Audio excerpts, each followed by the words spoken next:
सर्वांना नमस्कार. आज आपण मधील पहिला घटक पाहणार आहोत. या घटकाचे नाव आहे भौमितिक आकृत्या. हा गणित मधील पहिला घटक आहे. तर चला यामधील पहिल्या घटकामधील पहिला उपघटक आपण अभ्यासू. याला आपण कोन म्हणतो. तर कोन कशास म्हणतात ते सर्वप्रथम आपण जाणून घेऊयात. आपण स्क्रीनवर कोन पाहतच आहात. यामध्ये वेगवेगळ्या प्रकारचे कोन दिलेले आहेत. यामध्ये शिडीच्या आतील भागातील कोन, त्याच पद्धतीने घसरगुंडीच्या आतील भागातील कोन, तर घसरगुंडीच्या बाह्य भागातील कोन. तर कोन कशाला म्हणायचं, तर कोन म्हणजे एकाच बिंदूतून निघणाऱ्या परंतु वेगवेगळ्या दिशेला जाणाऱ्या दोन किरणांनी अंतर्लिखित केलेल्या भागाला आपण कोन असे म्हणतो. आपण स्क्रीनवर या ठिकाणी 3 कोन पाहू शकता. तर चला याचे आणखीन एक उदाहरण पाहू. एखादे जर झाड पाहिले तर झाडाच्या 2 फांद्यांमध्ये तयार होणारे कोन आपण या ठिकाणी पाहतच आहात. हे वेगळ्या प्रकारचे कोन आहेत. तर खांबाचा आणि जमिनीचा हाही कोन आपण या ठिकाणी पाहत आहात. विजेचा खांब व जमीन यांच्यामध्ये कोन झाला आहे, म्हणजे हा एक प्रकारचा कोन झालेला आहे. यामध्ये 2 रेषा जुळलेल्या दिसतात, तेथे कोन तयार होतो. म्हणजे उभी रेष आणि आडवी रेष या ठिकाणी जुळलेली आहे, त्या ठिकाणी जो तयार होतो त्याला आपण कोन असे म्हणतो. तर यामधीलच आपण पुढील भाग पाहणार आहोत. हा महत्त्वाचा भाग आहे. याला आपण काटकोन, लघुकोन व विशाल कोन असे म्हणतो. हे कोनाचे 3 प्रकार आहेत. कोनाच्या 3 प्रकारांचा व्हिडिओ मी सविस्तर बनवलेला आहे. त्याची लिंक मी आपणास डिस्क्रिप्शन बॉक्समध्ये देत आहे. तर यामध्ये कोनाचे विविध प्रकार दिलेले आहेत. तर आपण जर खिडकीमध्ये तयार होणारा कोन पाहिला तर एक आडव्या रेषेला समांतर रेषा, एक उभी रेष या ठिकाणी दिसत आहे. म्हणजे 2 कडांमध्ये काटकोन दिसतो. हा आहे काटकोन. आपण स्क्रीनवर पाहतच आहात. त्याच पद्धतीने पुस्तकाच्या लगतच्या 2 कडांमध्ये काटकोन असतो. म्हणजे पुस्तकाच्या लगतच्या आपण वरच्या बाजूला पाहत आहात, या ठिकाणी सुद्धा काटकोन हा प्रत्येक कोपऱ्यावर काटकोन तयार होतोय. त्याच पद्धतीने आपण जर घड्याळात जरी पाहिले तर 3 वाजता व 9 वाजता काटकोन तयार होतो. तर काटकोन कसा तयार होतो, तर आपण हे कात्रीच्या साहाय्याने आपण या ठिकाणी पाहत आहात. तर यामध्ये जर आपणास सांगायचे झाले तर काटकोन म्हणजे 90 अंशाच्या कोनाला काटकोन असे म्हणतात. या ठिकाणी दिलेले नाही, परंतु माहिती असावी की 90 अंशाचा कोन म्हणजे आडव्या रेषेला जर उभ्या रेषेने जर छेदले तर काटकोन तयार होतो. यामध्येच दुसरा प्रकार आहे लघुकोन. लघुकोन म्हणजे काय, हा काटकोनापेक्षा लहान असतो. म्हणजेच 90 अंशापेक्षा लहान कोनाला लघुकोन असे म्हणतात. आपण या ठिकाणी कात्रीच्या ठिकाणी पाहत आहात, हा काटकोनापेक्षा लहान आहे म्हणून याला आपण लघुकोन म्हणतो. काटकोनापेक्षा लहान कोनाला लघुकोन म्हणतात. या ठिकाणी व्याख्या ही दिलेली आहे. तर कात्रीच्या 2 पात्यांच्या काटकोनांमधील अंतर हळूहळू वाढवले असता होणारा कोन हा काटकोनापेक्षा मोठा होत जातो. म्हणून याला काटकोनापेक्षा मोठ्या कोनाला विशाल कोन असे म्हणतात. आपण हे खालील आकृत्यांमध्ये पाहू शकता. काटकोन कशाला म्हणतात, लघुकोन कशाला म्हणतात व विशाल कोन कशाला म्हणतात. तर हे एकाच बिंदूतून निघलेल्या 2 रेषा आहेत किंवा 2 या ठिकाणी काटे आहेत. आपण या ठिकाणी पाहतात आणि त्यांनी अंतर्लिखित केलेला भाग म्हणजे त्याच्या आतल्या भागाचा आपण कोन घेणार आहोत. आपण स्क्रीनवर पाहत आहात आतला भाग म्हणजे कोणता भाग. तर यामध्ये पहिला घड्याळ आहे तेथे काटकोन तयार झालेला आहे, दुसऱ्या घड्याळामध्ये लघुकोन तयार झालेला आहे, तर तिसऱ्या घड्याळामध्ये विशाल कोन तयार झालेला आहे. तर चला आपण पुढील पेजवर जाऊयात. या ठिकाणी पहा, आपणास माहिती लिहायची आहे. तर दिलेले कोन खालील आकृत्यांचे निरीक्षण करून आकृती खालील चौकटीत काटकोन, लघुकोन किंवा विशाल कोन असे लिहा.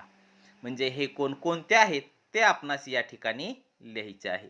तर पहिला कोन जर पाहिला तर हा आहे लघुकोन.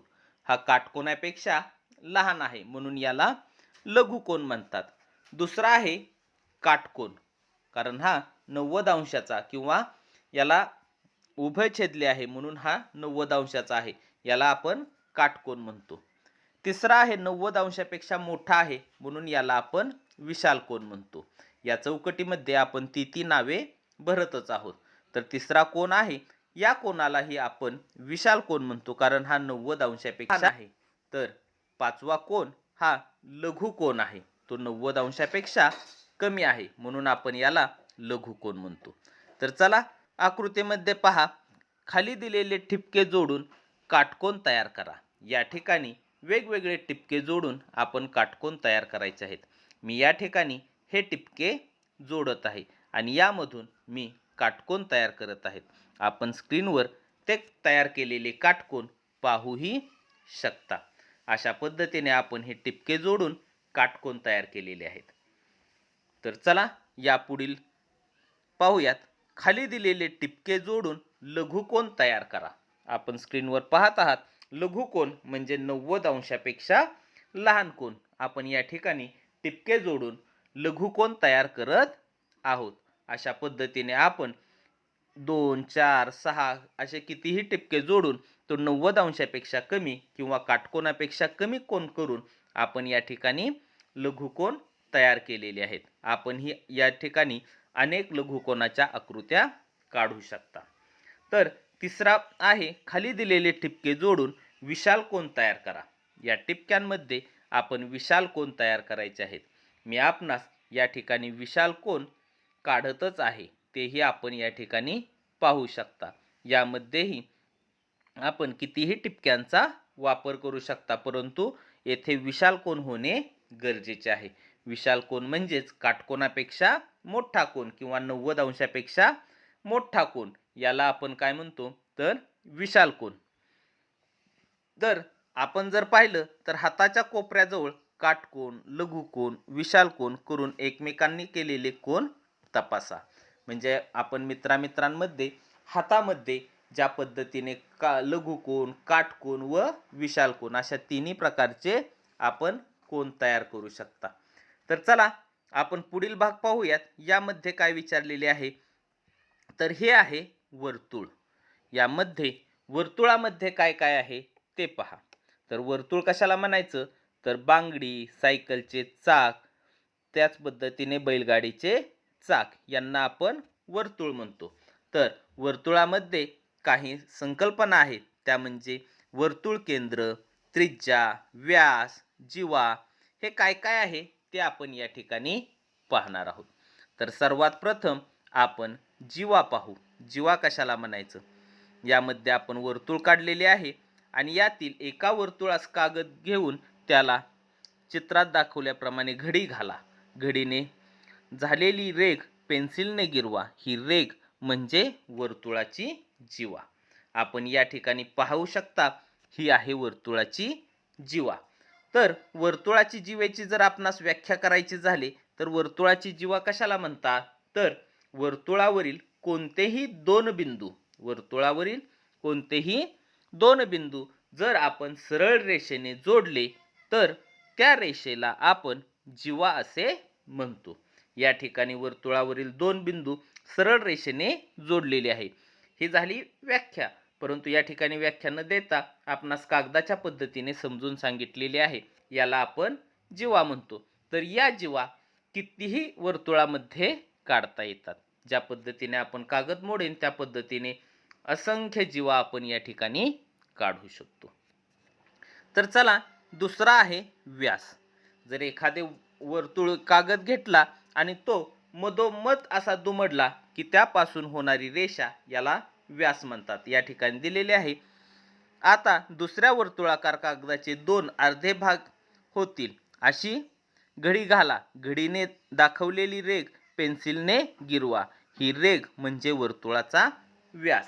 आता वर्तुळाचा व्यास हा वर्तुळाच्या मध्यबिंदूतून, त्यालाच आपण केंद्रबिंदू किंवा वर्तुळाचे केंद्र असेही म्हणतो. म्हणजे वर्तुळाचा मध्यबिंदू असतो त्याला आपण केंद्रबिंदू किंवा वर्तुळाचा केंद्र म्हणतो. आणि हा व्यास हा वर्तुळाच्या केंद्रामधून जातो. तर वर्तुळाचा व्यास ही सुद्धा वर्तुळाची एक जीवा असते.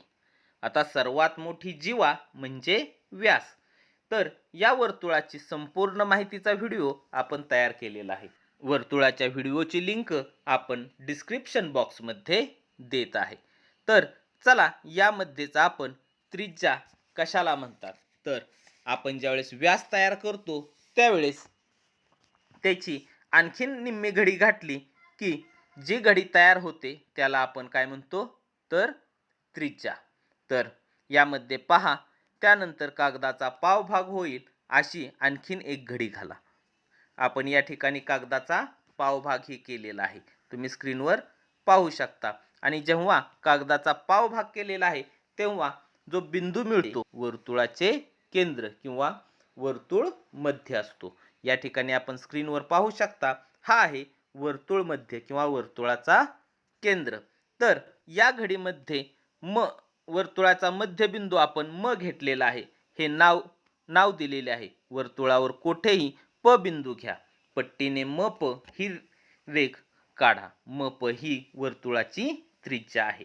प ही काय आहे, वर्तुळाची त्रिज्या आहे. तर चला यामधील आणखीन आपण काय करूया, कंपासाच्या सहाय्याने वर्तुळ काढायचे आहे. आपण या ठिकाणी कंपासमध्ये पेन्सिल घ्यायचे आहे आणि ते टोक जे आहे ते कागदावर एका ठिकाणी घेऊन कंपास फिरवायचा आहे. जेव्हा आपण कंपास फिरवतो त्यावेळेस ज्या ठिकाणी टोक ठेवलेले आहे तो वर्तुळाचा केंद्र असतो आणि आपण ज्यावेळेस वर्तुळ काढतो ते वर्तुळ त्या कंपासाच्या सहाय्याने बरोबर गोल येणार आहे. आपण या ठिकाणी पाहूही शकता. तर यामध्ये आपण आता जे शिकलो ते केंद्रबिंदू, जीवा, व्यास, त्रिज्या यांना नावे द्यायची आहेत. तर पहिल्या चित्रामध्ये केंद्रबिंदू आहे, तर दुसऱ्या चित्रामध्ये जे दाखवलेले आहे ते जीवा आहे, तिसऱ्या चित्रामध्ये व्यास आहे आणि चौथ्या चित्रामध्ये त्रिज्या आहे. हे आपण या ठिकाणी लिहिलेले सुद्धा आहे, आपण स्क्रीनवर हे पाहू शकता. तर चला यातीलच आपण आता पुढील भाग पाहणार आहोत. याचे नाव आहे भौमितिक आकृत्या, शिरोबिंदू व बाजू.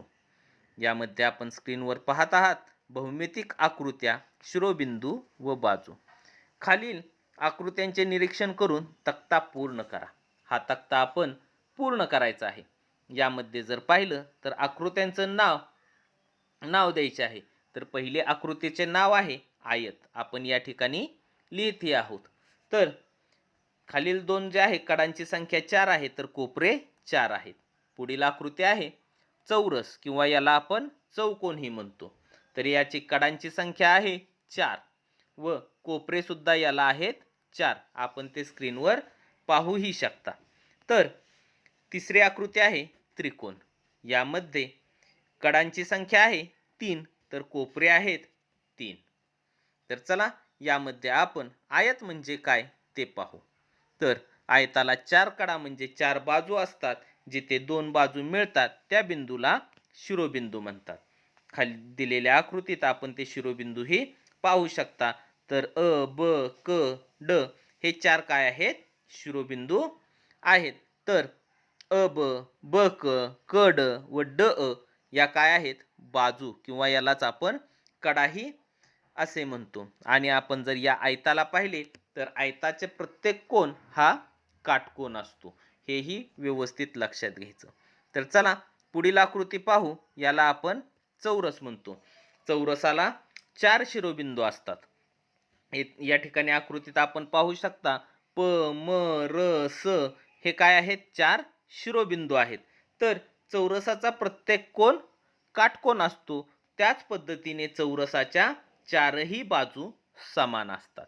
ज्या आकृतीच्या 4ही बाजू समान व प्रत्येक कोन काटकोन असतो त्याला आपण चौरस असे म्हणतो. चौरस हे परफेक्ट नाव आहे आणि कोणताही चौकोन हा 4 बाजून 4 कोन असले की त्याला चौकोन म्हणतो. पण चौरस याच्या चौकोन आणि चौरस यामध्ये फरक आहे. चौरस म्हणजे प्रत्येक कोन काटकोन आणि सर्व बाजू याच्या समान असतात, हे व्यवस्थित लक्षात घ्यायचं. तर पुढचा भाग आहे त्रिकोण. त्रिकोणाला 3 शिरोबिंदू व 3 बाजू असतात. यामध्ये य, र, ल हे शिरोबिंदू दिलेले आहेत. तर त्याच्या 3 ज्या बाजू आहेत त्या बाजू य, र, ल व ल, य याच्या 3 बाजू आहेत. तर खालील आकृत्या पाहून सारणी पूर्ण करा. सारणी म्हणजेच हा तक्ता काय करायचा आहे, आपणास पूर्ण करायचा आहे. तर यामध्ये काय दिलेले आहेत, आकृत्या दिलेल्या आहेत, 3 आकृत्या दिलेल्या आहेत. तर बाजूंची नावे लिहा. या ठिकाणी त्रिकोण दिलेला आहे, त्रिकोणाला असतात 3 बाजू. त्यामध्ये पहिली बाजू दिलेली आहे AB, दुसरी बाजू येईल BK व तिसरी बाजू KE येईल. तर याचे शिरोबिंदू आहेत, अ दिलेला आहे, ब आणि क हे याचे 3 शिरोबिंदू येणार आहेत. पुढील आकृती जी दिलेली आहे ते आपण आत्ताच पाहिली, आयताची आकृती आहे. यामध्ये एक बाजू दिलेली आहे KK, तर दुसरी बाजू येणार आहे KG, तिसरी बाजू येणार आहे GG व चौथी बाजू येणार आहे GK. तर याला 4 शिरोबिंदू असणार आहेत. यामधील क हा शिरोबिंदू या ठिकाणी दिलेलाच आहे. आपण ख, ग, घ हे 3 शिरोबिंदू या ठिकाणी घेतले. असे मिळून एकूण 4 शिरोबिंदू या ठिकाणी लिहिलेले आहेत. ते हे आपण स्क्रीनवर पाहू शकता. आकृती आहे चौरसाची. यामध्ये बाजू ट ठ दिलेली आहे. तर याला 4 बाजू आहेत. त्या कोणत्या? तर बाजू ट ठ दिलेलीच आहे. त्यानंतर ठ प ही दुसरी बाजू, तिसरी बाजू प म, तर चौथी बाजू म ट. अशा पद्धतीने आपण 4 बाजूंची नावे लिहिलेली आहेत. तर शिरोबिंदूंची नावे कोणती आहेत? तर या ठिकाणी ट दिलेले आहे. ठ, प, म ही 4 शिरोबिंदूंची नावे तयार झालेली आहेत. तर अशा पद्धतीने आपण पहिला घटक भौमितिक आकृत्यावरील सर्व स्वाध्याय या ठिकाणी पाहिलेला आहे. यामधील सर्व स्वाध्यायही आपण सोडवून घेतलेला आहे. तुम्हाला जर माझा हा व्हिडिओ आवडला असेल तर नक्कीच लाईक करा, शेअर करा व अशाच पद्धतीच्या नवनवीन व्हिडिओंसाठी चॅनल सबस्क्राईब करायला विसरू नका. धन्यवाद.